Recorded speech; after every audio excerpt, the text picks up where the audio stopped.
Hello friends, welcome to my YouTube channel industrial safety solution, जहां पर आपको मिलता है complete safety solution under one roof.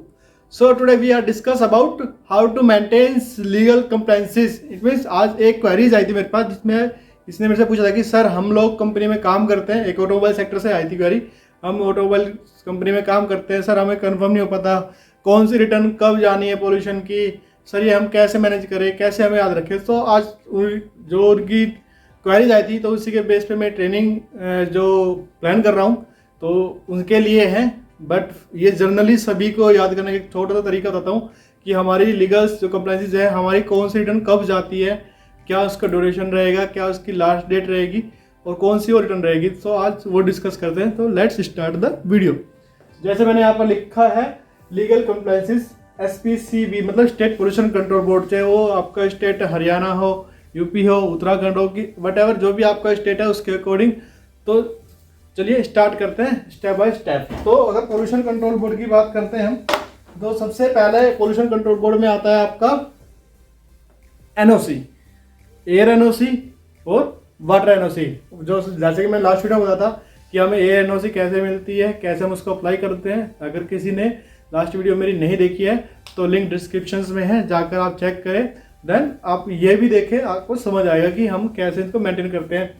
तो सबसे पहले हम क्या कर सकते हैं कि हम एक फ्रेम बनाएं। फ्रेम में सबसे पहले हम ऐसे एक कॉलम करें, जैसे कि मंथ वाइज अगर आपको मेंटेन करनी है तो आप कैसे कर सकते हैं मंथ वाइज। जैसे कि मैं यहाँ पर मंथ डाल देता हूँ, जनवरी जैसे अभी चल रहा है, फिर उसके बाद फरवरी, उसके बाद मार्च, मतलब अप टू दिसंबर। ये एक ईयर का हो गया 2022 फॉर एग्जांपल। और लास्ट में एक कॉलम डाल देता हूं मैं, जिसमें मैंने लिख दिया वैलिड अप टू, या फिर एक कॉलम और कर देता है जिसमें हम लिख सकते हैं रिमार्क्स। मतलब हम एक एक्सेल में ऐसी शीट बनाएंगे जिसमें कि हम अपने एक साइड से अपनी रिटर्न्स, सबसे पहले जो हमारा स्पेसिफिकेशन रहेगा इसमें रिटर्न्स रहेगी। उसके बाद एक नंबर पे सबसे पहले हमें जो रिक्वायर्ड होती है, जैसे मैंने आपको बताया कि एयर या वाटर NOC, वो हमारे डिपेंड करता है किस कैटेगरी की है। अगर रेड कैटेगरी है तो उसकी वैलिडिटी होगी सितंबर, मतलब सितंबर की 30 डेट तक उसकी वैलिडिटी होगी कोई से भी ईयर की। अगर आपने 5 साल के लिए है तो काउंट कर लीजिए, 22 में ली है तो 22 से 5 साल 27, तो सितंबर 27 तक वो वैलिड होगी। बट एक चीज़ और हमेशा याद रखो कि कब उसको अप्लाई करना है। तो उसमें जो कंडीशंस है अप्लाई करने की, 3 महीने पहले हमें उसको रिन्यू के लिए अप्लाई कर देना है। तो जैसे कि मैंने यहाँ लिखा, तो अभी इसमें यहाँ पर हम किसी भी कॉलम में नहीं जा करके डायरेक्टली हम क्या करते हैं वैलिड, कि वैलिड अप टू कब तक है हमारी 30 सितंबर 2027। तो हमें ये क्या हुआ रिमार्क्स, और फिर रिमार्क्स में हम क्या डालते हैं कि नेक्स्ट अप्लाई सितंबर से 3 महीने पहले लो, जून जुलाई अगस्त, या जुलाई में ले लो, जुलाई अगस्त सितंबर। तो हमें जून या जुलाई में इसको अप्लाई कर देना है ताकि हमें कोई भी पेनल्टी ना लगे।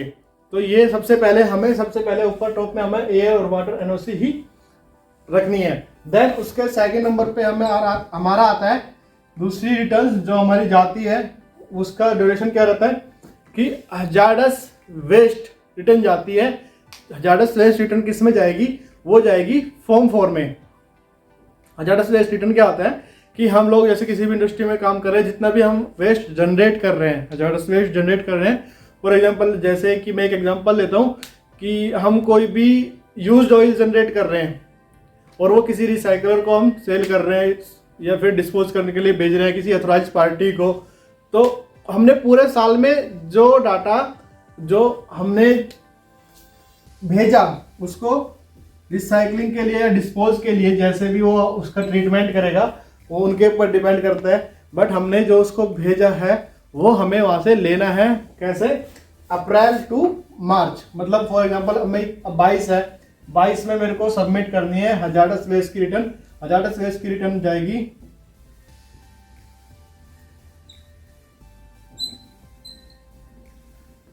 हमारी फॉर्म 4 में। हमेशा याद रखें कि वो रिटर्न जो जाएगी वो हमारी फॉर्म 4 में जाएगी, और वो जाएगी हमेशा जून, उसकी जो पीरियड रहेगा सबमिट करने का जून में रहेगा।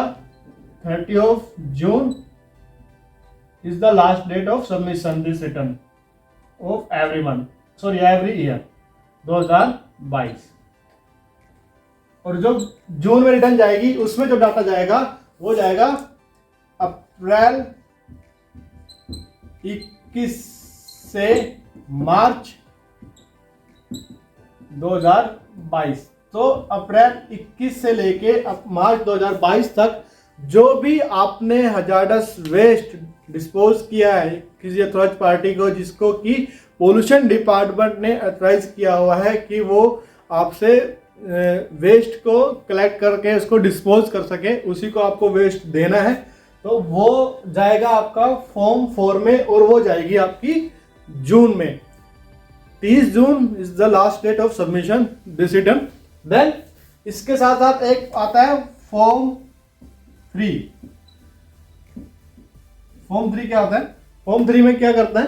फॉर्म 3 भी, उसमें भी हमें हजारडस वेस्ट की जो इंफॉर्मेशन है उसमें मेंटेन रखनी है, बट वो इंटरनली होती है, वो हमें अपने इंटरनल रिकॉर्ड के लिए रखनी होती है, उसको हमें सबमिशन नहीं करना होता है। बट दूसरी जो सेकंड थिंग क्या है कि ये रिटर्न हमें सबमिट किसे करना है? 2 में तो हमें क्या करना है, जो भी हमारा हेडक्वार्टर होगा, जैसे कि अगर मैं हरियाणा की बात करूं, हरियाणा का हेडक्वार्टर है पंचकुला, एक कॉपी पंचकुला जाएगी, और एक आपका जो भी डिस्ट्रिक्ट है उसका पोल्यूशन डिपार्टमेंट जहां पर भी है उस डिस्ट्रिक्ट पे जाएगी। जैसे कि मैं गुड़गांव की बात कर रहा हूँ, गुड़गांव में यहाँ पर मानेसर में है, तो मानेसर में जाएगी। जिस भी हम इंडस्ट्री में या फिर जिस SIDC के अंडर फॉल कर रहे हैं, हमें जो भी हमारा पोल्यूशन डिपार्टमेंट हमारे एरिया में लगता है, हमें एक कॉपी उसको सबमिट करनी है, एंड एक कॉपी हमें by through courier directly head office Panchkula भेजनी है फॉर्म 4 की, जो कि हमारी जून में जाएगी। देन इसके बाद इंपॉर्टेंट है थर्ड, जो कि इन्वायरमेंटल स्टेटमेंट, या फिर हम उसको कह सकते हैं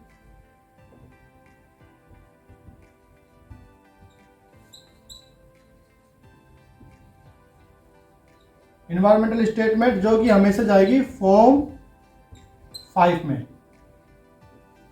ये जाएगी फॉर्म 5 में, और इसकी जो वैलिडिटी रहेगी या इसकी सबमिशन डेट रहेगी वो रहेगी सितंबर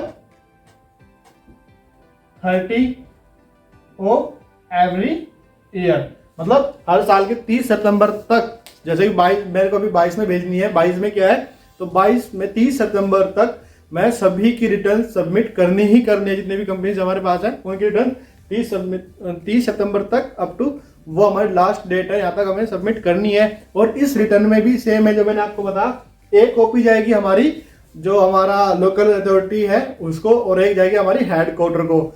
इस रिटर्न्स के अंदर क्या होगा मेन इंपॉर्टेंट कि फॉर्म 4 में जैसे मैंने आपको बताया कि हजारडस वेस्ट, जैसे हमने यूज्ड ऑयल है या फिर हमारे क्लोथ्स है, जैसे कि कोई ऑयली क्लोथ्स हो गया जो कि हमारे लिए हजार्ड्स हैं, तो उनको डिस्पोज करने के लिए। बट इन्वायरमेंटल स्टेटमेंट में क्या होगा, इन्वायरमेंटल स्टेटमेंट में क्या जाता है कि हमारा पूरे साल का वाटर कंजप्शन, कि हमने कितना वाटर विड्रॉ किया, कितना यूज किया, पहले थिंग्स ये जाएगी इन्वायरमेंटल स्टेटमेंट में।